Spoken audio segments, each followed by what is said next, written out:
Saya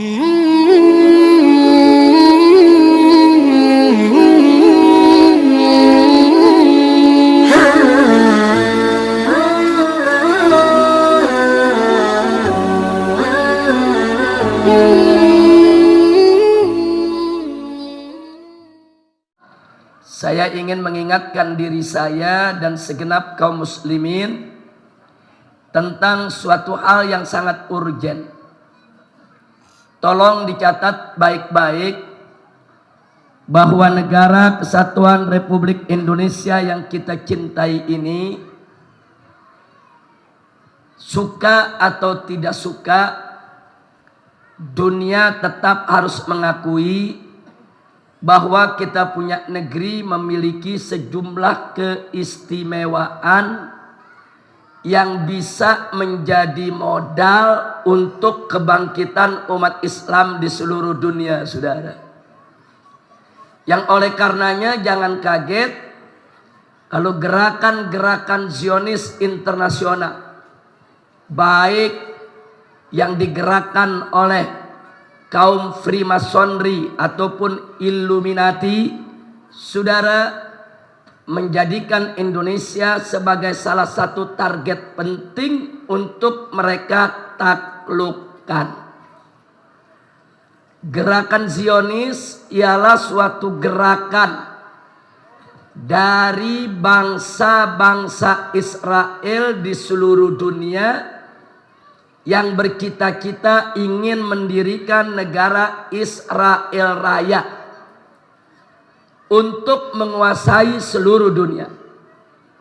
Sedangkan Freemasonry ini gerakan politik yang dilakukan oleh kaum Zionis yang tujuannya untuk memuluskan dan melancarkan jalan bagi Zionis di dalam mewujudkan cita-citanya.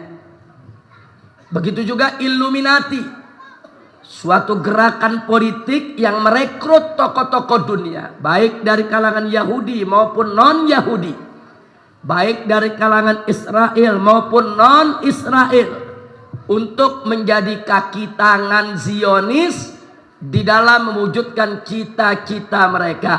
Makanya jangan kaget, gerakan Freemasonry dan Illuminati sudah ada di Indonesia sejak zaman penjajahan Belanda, karena Belanda yang membawa saudara Freemasonry ke negeri ini. Dulu disebut tarekat Mason.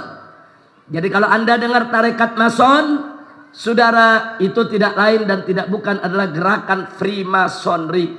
Nah, dulu yang banyak ikut, saudara, ini tokoh-tokoh keraton di Jawa Tengah, saudara, bahkan ada juga tokoh-tokoh liberal di zaman pemerintahan Hindia Belanda yang memang setuju dengan prinsip-prinsip sekuler. Dan jangan kaget, kalau di zaman sekarang ini banyak kalangan pejabat dan selebritis, sadar atau tidak sadar, saudara, masuk ke dalam organisasi-organisasi yang dikelola oleh Freemasonry dan Illuminati, seperti Rotary Club, Lion Club. Pejabat kita banyak yang menjadi anggotanya, saudara, baik pejabat di pusat maupun di daerah. Kalau pertanyaannya kenapa mereka tertarik untuk menjadi anggota Rotary Club, Lion Club, dan lain sebagainya, sebab di sana dijanjikan berbagai macam fasilitas, berbagai macam kemudahan, berbagai macam diskon, saudara, mana saat mereka melakukan travel keliling dunia. Siapa yang menjadi anggota Rotary Club, siapa menjadi anggota Lion Club, kalau mereka keliling dunia, saudara, bayar hotel bisa separuh harga, bayar tiket pesawat bisa separuh harga, belanja di mal-mal bisa separuh harga, saudara, mendapatkan kredit dari bank-bank untuk usaha juga dimudahkan, dan seterusnya dan seterusnya. Makanya jangan kaget, banyak pejabat-pejabat Indonesia sekalipun, saudara, dari tingkat kepala daerah sampai menteri-menteri di tingkat pusat, sampai anggota-anggota dewan kita tertarik untuk menjadi anggota Freemasonry maupun Illuminati, yang merupakan bagian daripada kerja Zionis untuk menguasai dunia internasional ini. Nah, oleh karenanya Saya ingatkan kepada semua umat Islam untuk tetap berpegang teguh kepada hablullah yang Allah amanatkan dalam Al-Qur'anul Karim. Wallahu subhanahu wa ta'ala qala wa'tasimu bihablillahi jami'a wa la tafarraqu. Berpegang teguhlah kamu kepada hablullah, kepada tali Allah, kepada hukum Allah, kepada aturan Allah, kepada ajaran Allah, dan jangan sekali-kali kamu berpecah belah. Umat Islam tidak boleh bercerai-berai, tidak boleh berpecah belah. Wajib mereka bersatu di dalam hukum Allah, di dalam menegakkan kalimat Allah, dan di dalam meninggikan kalimat Allah subhanahu wa ta'ala, insya Allah. Nah sekarang mari yuk kita buktikan secara singkat saja kenapa gerakan-gerakan Zionis, Freemasonry, Illuminati, dan yang sejenisnya mereka rame-rame masuk Indonesia. Saudara, tadi sudah saya sampaikan tujuannya adalah untuk menaklukkan Indonesia agar bisa melayani kemauan Zionis internasional. Pertanyaannya, kenapa harus Indonesia yang ditarget saat ini, saudara? Sebab Indonesia memiliki sejumlah keistimewaan yang luar biasa yang tidak dimiliki oleh negeri-negeri Islam yang lainnya, saudara. Yang pertama, bahwa Indonesia ini adalah aktsarus sukanan Islamiyan, saudara, fil alam, yaitu negeri yang memiliki penduduk mayoritas Muslim terbanyak di dunia, saudara. Tidak ada satu negara Islam pun yang penduduknya beragama Islam mencapai hampir 250 juta orang, saudara. Dan ini nggak main-main, banyaknya kuantitas dari penduduk Republik Indonesia ini merupakan modal besar untuk gerak pasar ekonomi internasional, saudara. Makanya kita lihat bagaimana Indonesia menjadi sasaran empuk untuk barang-barang produk asing, saudara. Apakah itu penjualan daripada kendaraan-kendaraan otomotif, apakah penjualan elektronik, apakah penjualan lain-lainnya, saudara. Mereka semua serbu pasar-pasar Indonesia karena di sini merupakan pembeli terbesar di dunia, saudara. Nah, jangan lupa, saudara, dan tidak sampai di situ.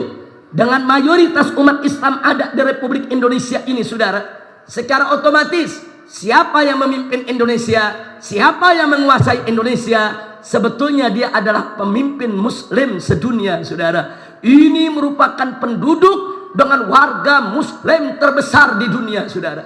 Negara-negara Arab tidak seberapa, saudara. Negara-negara Arab terpecah menjadi negara-negara kecil. Ada Saudi, ada Kuwait, ada Yaman, ada Bahrain, dengan penduduk hanya beberapa puluh juta saja, saudara. Tapi Indonesia, negara kesatuan Republik Indonesia, dari Sabang sampai Merauke yang begitu besar, begitu luas, ini menghimpun tidak kurang dari 250 juta jiwa beragama Islam, ibadallah.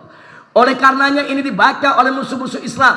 Dengan Indonesia menjadi negara berpenduduk Muslim mayoritas sedunia, berarti Indonesia punya potensi, saudara, menjadi pusat kebangkitan Islam di dunia ini, saudara. Maka itu, saudara, musuh-musuh Allah, musuh-musuh Islam tidak suka dengan potensi yang dimiliki oleh Indonesia ini, saudara. Lalu apa yang mereka lakukan?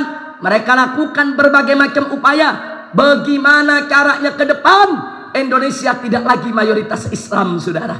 Mereka hancurkan sendi-sendi kehidupan kita. Bagaimana Indonesia 20 tahun yang lalu, umat Islam di Indonesia masih 90%, saudara. Tapi hari ini umat Islam di Indonesia hanya 86%, saudara. Kenapa bisa berkurang? Satu, karena kristenisasi yang merajalela, pemurtadan yang merajalela di berbagai daerah di Indonesia, dan banyak orang-orang awam Indonesia yang dimurtadkan. Nggak sampai di situ. Yang kedua, saudara, bagaimana orang-orang di luar Islam mengharamkan pengikutnya memiliki keturunan sedikit, saudara. Sementara di kalangan umat Islam, saudara, rame-rame ingin punya keturunan sedikit, saudara. Ya, mereka berlomba untuk memiliki anak keturunan yang banyak, sementara umat Islam berlomba untuk mengurangi atau menahan keturunannya satu atau dua saja. Akibatnya populasi pertumbuhan daripada orang-orang Islam menjadi lambat, sedangkan populasi pertumbuhan orang-orang di luar Islam menjadi cepat, saudara.